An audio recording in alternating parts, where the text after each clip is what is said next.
Hi everyone, সবাই কেমন আছেন? আসসালামু আলাইকুম। আজকের ওয়েদারটা অনেক সুন্দর, দেখতে পাচ্ছেন। আজকে একটু হালকা হালকা একটু রোদ, সেই কারণে কিন্তু অনেক ভালো লাগতেছে বাইরের দৃশ্যটা। আর আমাদের বাসার সাথে সবুজে ঘেরা।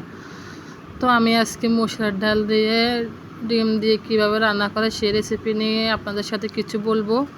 তো দেখতে পাচ্ছেন আমি এখানে আগে কিছু মসুর ডাল সিদ্ধ করে নিচ্ছি তেলের উপরে দিয়ে আগে আমি কিন্তু একটু হলুদ মরিচ এগুলো দিয়ে আগে আমি কিন্তু ভালোভাবে ডালগুলোকে সিদ্ধ করে নিচ্ছি। দেখতে পাচ্ছেন আপনারা চাইলে এভাবে করে ডালগুলোকে আগে সিদ্ধ করে নেবেন।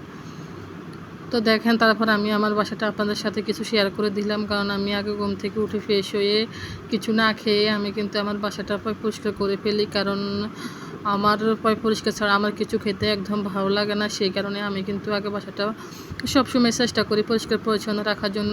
আমি তারপর রান্নাটা ছড়িয়ে দিয়ে আমি এদিকে কিন্তু আমি একটু নিয়ে নিচ্ছি। তারপর আমি একটু রিভিউ দিচ্ছি আপনাদের সাথে। দেখতে পাচ্ছেন আজকে একটা দারুণ একটা কম্বো নিয়ে চলে আসলাম আপনাদের মাঝে। অবশ্যই আপনারা দেখবেন যে বলবেন যে এই প্রোডাক্টসগুলো আমি কোত্থেকে নিয়েছি। আসলে আমি এই প্রোডাক্টসগুলো কোনো পেজ থেকে নিয়ে নেই, আমি যমুনা ফিউচার পার্ক থেকে নিয়েছি, কারণ এগুলার দাম অনেক, সেখানে আমি আপনাদের সাথে দিয়েছি। কিন্তু প্রোডাক্টসগুলো অনেক ভালো, আমি সবসময় এগুলো ব্যবহার করি।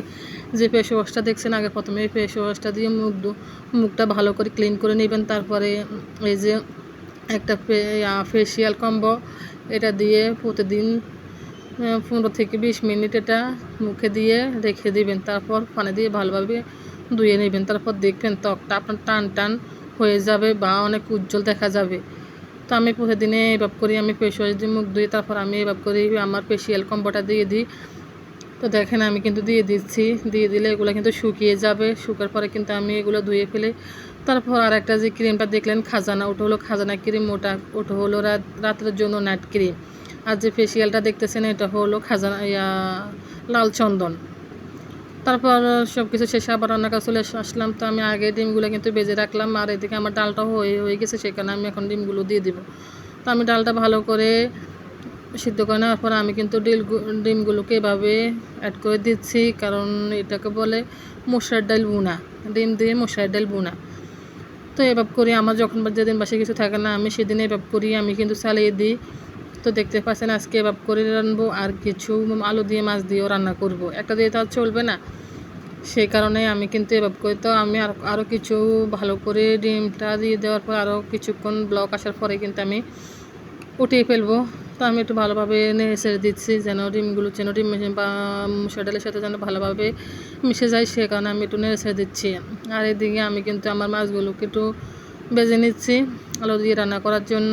দেখতে পাচ্ছেন আপনারা চাইলেও এভাবে করিয়ে অবশ্যই এটা আপনারা সবাই রান্না করতে পারেন, এটা আর বলার মতো তো কিছু না। তারপরেও আমি যেটুকু পারি এটুকু আপনাদের সাথে শেয়ার করছি।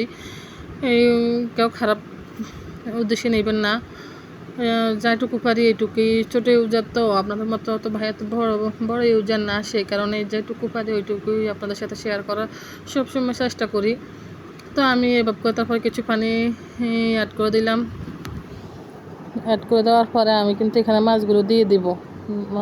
দেখতে পাচ্ছেন ভালোভাবে কষিয়ে নেব। মাছগুলো দেওয়ার পর আমি ভালোভাবে কষিয়ে নেব। কষিয়ে নেওয়ার পর আমি কিন্তু তারপর আলুগুলো দিয়ে দিব। তো আপনারা চাইলে এভাবে করে রান্না করতে পারেন সবসময়।